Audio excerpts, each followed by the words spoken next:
Before you click balcony on that booking page, pause. I've sailed in everything from tiny interior cabins to fancy balconies, and I'm finally at the point where I almost never think the balcony is worth the money anymore.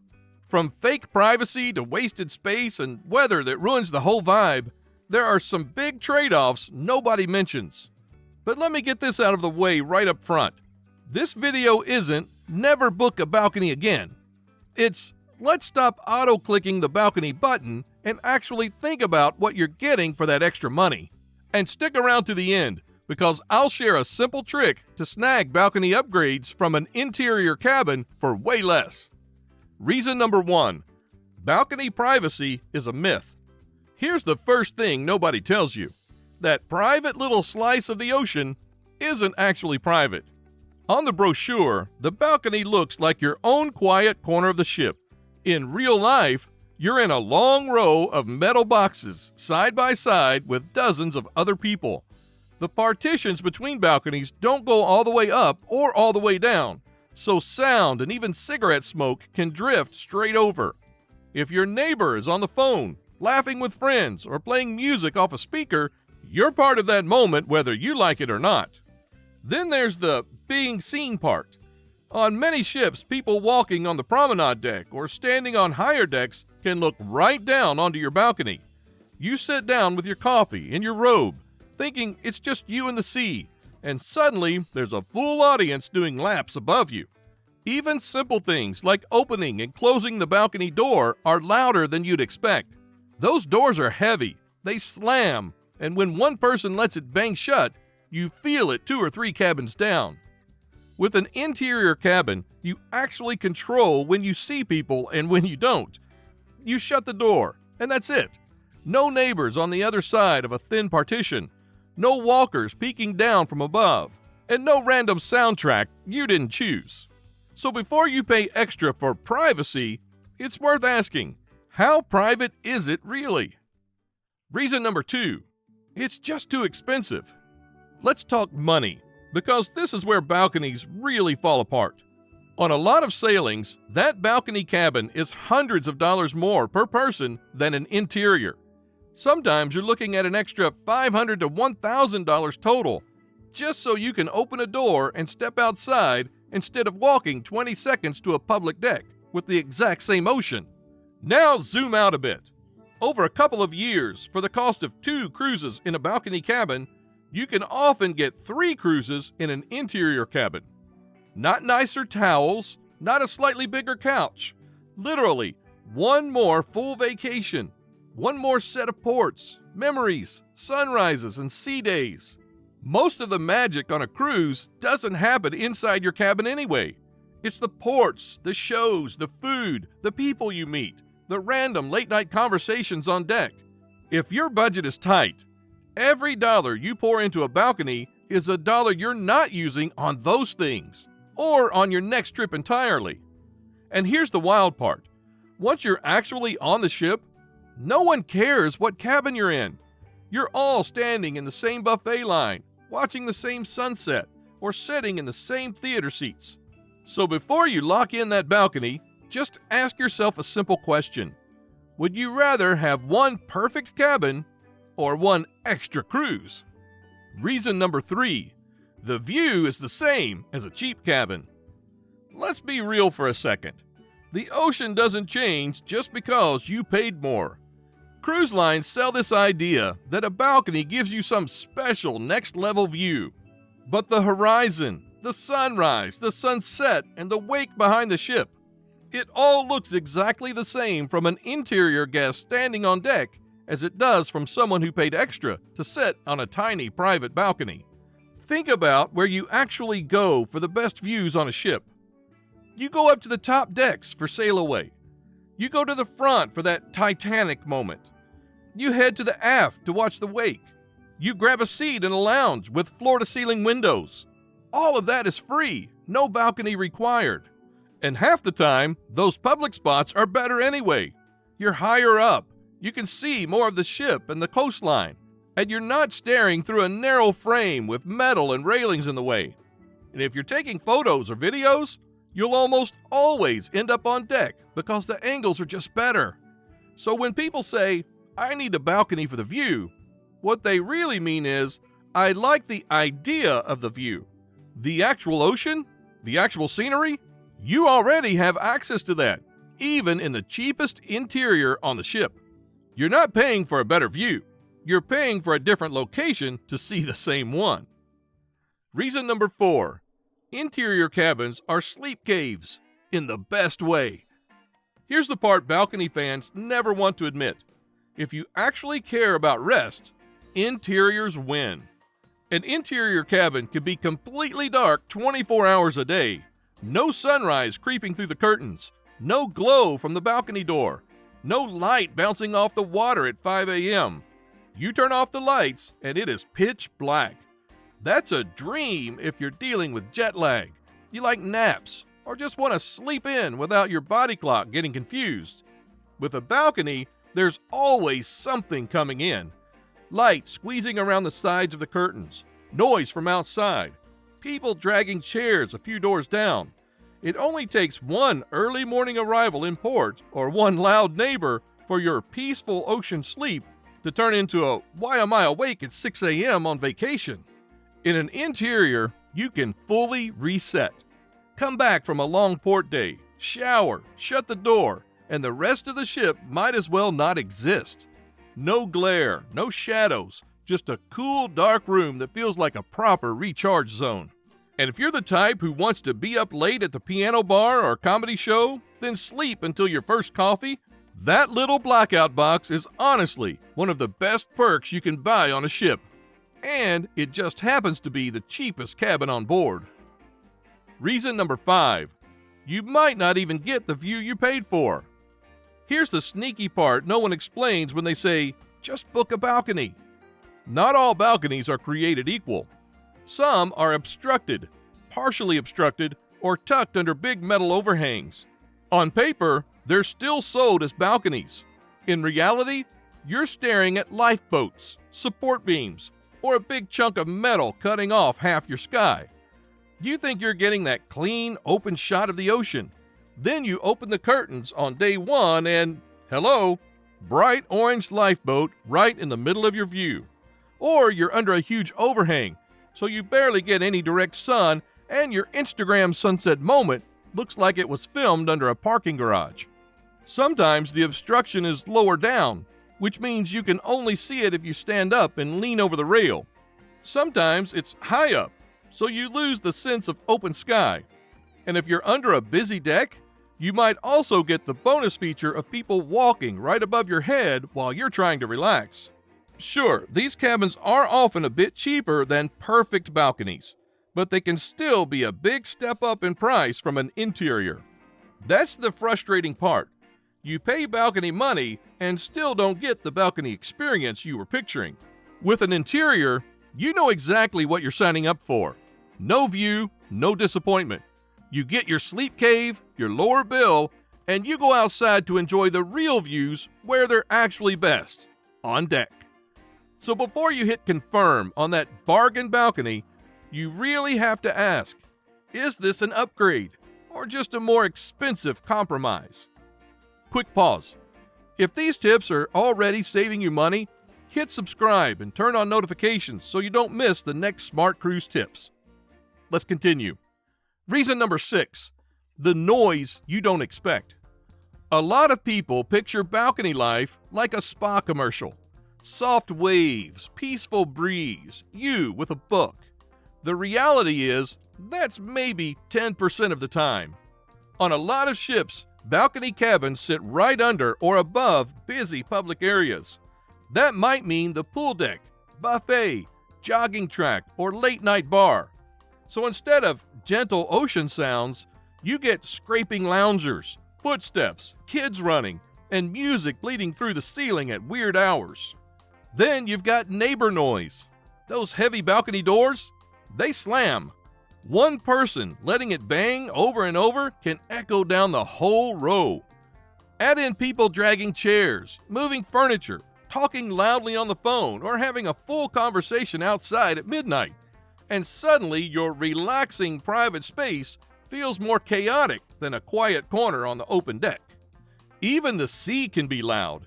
On some routes, especially when the ship is moving faster or the sea is choppy, the sound of the water hitting the hull right under your balcony isn't calming. It's a constant roar. With an interior cabin, you don't have that outdoor sound tunnel attached to your room. You close the door, and it's just you, your AC, and maybe a low hallway murmur. It's boring in the best possible way. So if you're paying balcony prices because you think it's automatically more peaceful, that's a big gamble. On a lot of ships, quiet has less to do with the balcony and everything to do with location. Reason number 7. Are you really using that balcony? Here's the uncomfortable question nobody asks before they spend the money. How many hours are you actually out there? Think through a normal cruise day. You wake up, get ready, and head to breakfast. Then it's port, excursions, photos, maybe a drink, maybe a nap, then dinner, then a show or live music, then bed. Where in all of that are you really sitting on the balcony for long stretches? Most people end up using it for a quick coffee in the morning and maybe 10 or 20 minutes at night. The rest of the time, that extra $500 to $1,000 you paid is just sitting there as a small outdoor storage space for wet towels and swimsuits. Now imagine taking that same money and putting it somewhere else. That balcony upcharge could cover your gratuities or specialty dining, a spa pass, or a really good excursion in port. Or, like we talked about earlier, it could be your deposit on an entire second cruise. When you think in terms of cost per hour, the balcony suddenly looks wild. If you only use it for, say, an hour a day on a 7-night cruise, you're paying serious money for 7 hours of sitting outside on a ship that already has decks, loungers, and quiet corners everywhere. So before you hit book, don't just ask, would a balcony be nice? Ask, am I honestly going to use it enough to justify paying that much extra? Reason number 8. Wind makes balconies useless on sea days. Sea days are when you think you'll finally get your money's worth from that balcony. No rushing to excursions, no early alarms, just you, the chair, and the ocean. In theory. In reality, the wind can absolutely wreck those plans. When the ship is moving at full speed, the wind across your balcony can be intense. It's not a gentle breeze. It's hair in your face, book pages flapping, I can't even hear my own thoughts kind of wind. You put your drink down and it's sliding. You try to read and the pages won't stay open. Half the time you end up going back inside because it's more annoying than relaxing. And depending on where your cabin is, the wind can also come in strong when you open the balcony door. You get that big pressure change. The door fights you. The curtains blow everywhere. The AC cuts out. And suddenly, your quick step outside turns into a mini battle with the elements. Meanwhile, the ship has already solved this problem in other places. There are covered decks, sheltered corners, and glass-walled lounges where you can sit, read, sip a drink, and watch the same ocean without feeling like you're in a wind tunnel. So if your big balcony justification is, I want sea days outside, it's worth asking if the ship already gives you a better, more comfortable version of that for free. Reason number 9. Balcony cabins fight the AC more than any other room. Here's something you don't realize until you've lived with it. Balcony cabins can be way more temperamental with temperature. Every time you open that balcony door, you're basically inviting the outside climate straight into your room. Hot, humid Caribbean air or chilly North Atlantic wind comes rushing in, and your air conditioner has to start from scratch. Some ships even cut the AC automatically when the balcony door is open, so the second you step out, the room starts warming up. Over the course of a day, that adds up. The cabin keeps swinging between cool and muggy, and it never really feels settled. If you run hot when you sleep, and you're coming back sunburned and exhausted from port, that sticky, inconsistent air is the last thing you want. Interior cabins don't have that problem. No door to the outside, no humidity pouring in. The temperature is usually steady, predictable, and easier to control. You set it once and it stays put. It might not feel as romantic as flinging open a balcony door, but it's a lot more comfortable after a long day. So, if you're sensitive to heat, cold, or stuffy rooms, that balcony you're paying extra for can actually make your cabin worse. And again, you're spending more money for something that doesn't automatically improve your experience. It just gives the AC more work to do. Reason number 10. Weather can ruin the whole balcony fantasy. The brochure version of a balcony is always blue skies and perfect sunsets. If it's raining, cold, or brutally hot, that expensive outdoor space becomes decoration. On Alaska routes or shoulder seasons, you step outside and last about 30 seconds before the wind cuts straight through your hoodie. In the Caribbean at peak heat, it can feel like sitting in a hairdryer. You end up watching the storm or the fog or the humidity from inside your cabin anyway. On port-intensive cruises, you might leave early, come back exhausted, shower, and crash. By the time you remember the balcony, the sun's gone and you're half asleep. And on scenic days, most people still head up to the open decks for the wider view and commentary. Weather doesn't care how much you paid, but it does decide how much value you actually get. Reason number 11. Some ships have way better alternatives. Here's the thing cruise lines don't shout about. On a lot of newer ships, the best places to sit and stare at the ocean aren't balconies at all. You've got quieter aft decks with wake views that beat any side-facing balcony. Adults-only areas where the vibe is calmer, the loungers are nicer, and there's often shade, bar service, and maybe even a hot tub. And then there's those big panoramic lounges with floor-to-ceiling windows where you can stretch out on a sofa, sip a drink, and watch the world go by without wind, noise, or neighbors on the other side of a thin wall. And here's the kicker. The extra money you would have thrown at a balcony can often pay for actual upgrades to your next day. Think spa thermal passes, a couple of specialty dinners, a cabana rental on deck, or a really good excursion in port.